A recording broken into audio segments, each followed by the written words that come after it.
Ranking the current mood of the 24 championship clubs. All the best ideas are stolen, so Nathan Spafford looked at our Premier League mood rankings and decided to do one for the championship. The original is here, but this is all about Blackburn and Co. 1. Blackburn Rovers unbeaten in the league since a 7-0 reverse at the hands of Fulham in November. Blackburn are living the dream close to the championship summit. Now let us all find South American heritage and become football superstars. Oh and yes, Venky's are still there. 2. Nottingham Forest an incredible turnaround from the start of the season, when Forest sat rock bottom, save for bitter rivals Derby. Even the Rams' attempts at improbable survival cannot stunt the optimism on the banks of the Trent right now. Steve Cooper is a managerial genius, and beating Arsenal in the FA Cup has just made it sweeter. 3. Fulham they may not be the best team the championship has ever seen, but they could just be the most fun.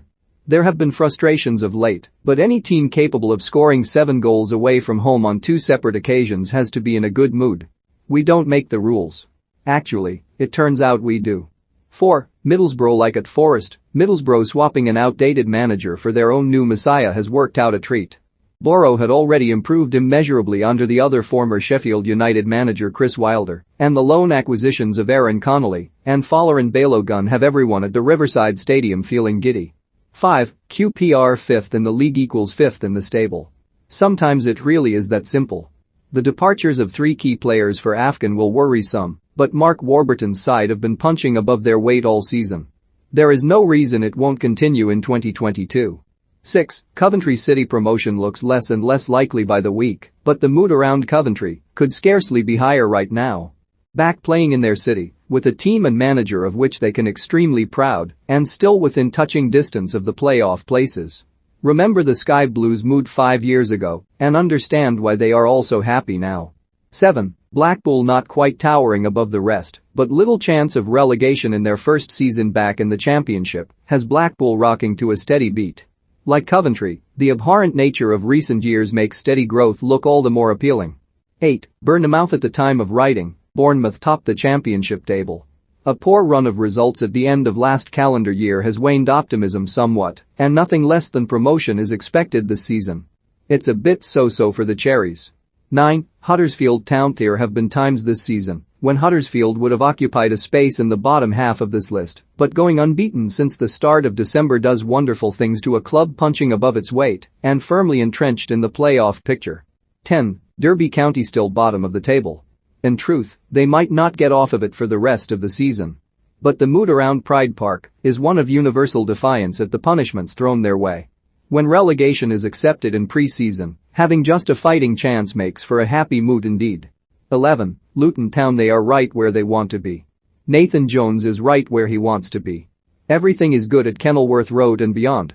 12. Sheffield United. Who'd have thought this when Paul Heckingbottom was appointed to near universal ridicule? Not here though.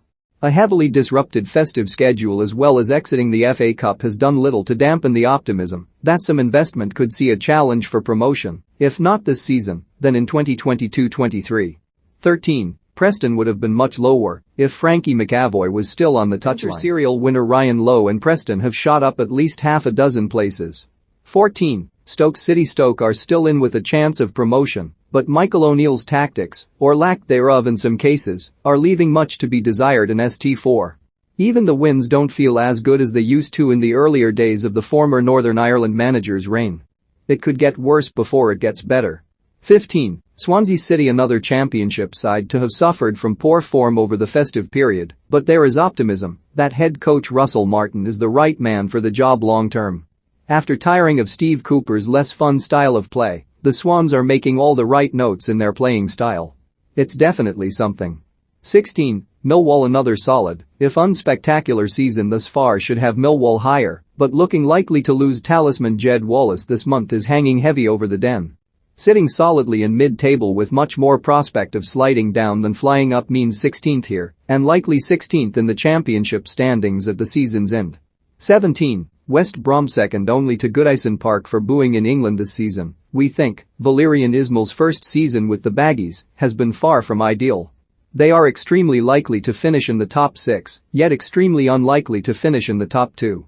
A less than ideal style of play has frustrated Baggies supporters all season, and the arrival of Daryl Dike is unlikely to change that too much. 18. Hull A 6-game unbeaten run before Christmas lifted Hull out of the Championship relegation zone and has done enough to stave off the bottom three here. There is still much unease around the current ownership issues, and the squad has been severely underutilized and invested in. Crucially though, the Tigers are looking more likely to finish above the dotted line. That will do. 19. Birmingham City. Another glum season for Brom is abound. Winless since November and an FA Cup exit to League One. Plymouth neatly sums up Lee Bowyer's side right now. There is little to be happy about in the blue half of the second city. 20. Peterborough. A poor summer of recruitment means Peterborough are paying the price by looking good money for an instant return to League One after years of trying to claw their way out of the third tier. With manager Darren Ferguson tied down to a recently signed long-term contract and little hope of significant personnel improvements in January, the Posh have little reason to be cheerful. 21. Barnsley. Just as they have picked up fewer points than each of their second-tier opponents this season, Barnsley could be rock bottom here. Marcus Shop's reign was dire, and Payoas Baggy has done little to stem the flow of misery in this corner of South Yorkshire. Raised a few places because relegation has almost been accepted already. That takes some weight off the collective Tykes' shoulders. 22. Bristol City. The hierarchy have this week come out and announced they could take a points deduction in the near future rather than sell off their best players. How's that for Sophie's choice? Any team in a financial situation like that and struggling for much to cheer in the league has to make the bottom three here. What a mood. 23. Cardiff City. Steve Morrison originally appeared to be something of a savior in South Wales, but results have hardly upturned from Mick McCarthy's dire reign, while having to play games behind closed doors means a return to memories of early COVID for the Bluebirds. Nobody wants that. 24. Reading. They lost 7-0 at home, and it came as little surprise to anyone who has been keeping up with the Royals this season. Veljko Paunovic is looking likely to go, but it doesn't solve many, if any, of the problems in Berkshire. Reading are sinking without trace. According to this, they can't get much lower.